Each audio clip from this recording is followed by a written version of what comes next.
انسان کو وقار کے ساتھ جینا قرآن کریم سکھاتا ہے۔ یہاں اگر کسی نے تکلیف پہنچائی تو بدلہ اتنا ہی لو جتنی تم پر زیادتی کی گئی، معاف کر دو، صبر سے کام لو، یہ زیادہ بہتر ہے۔ ارشاد۔ آج کی ان آیات کا جو سب سے بڑا پیغام یہ ہے کہ انسانی دنیا میں ایسا کبھی نہیں ہو سکتا کہ سارے انسان بس ایک ہی طرح کا کام کر رہے ہوں، ان کے رویے سب کے سب ایک ہو جائیں۔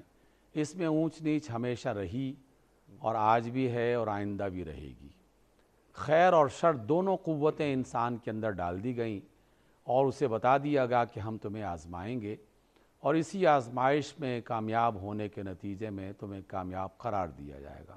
یہ وہ بنیاد ہے جو اللہ رب العزت نے بارہا اپنی کتاب حکمت میں بیان کی ہے۔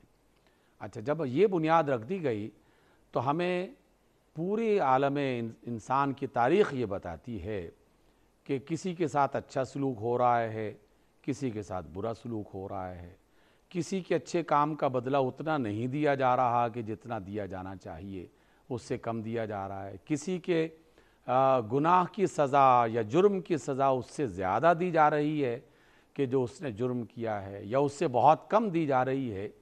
ان سب کو اگر دیکھا جائے تو اللہ رب العزت نے آج کی ان آیات میں ایک بڑا خوبصورت اصول عطا فرمایا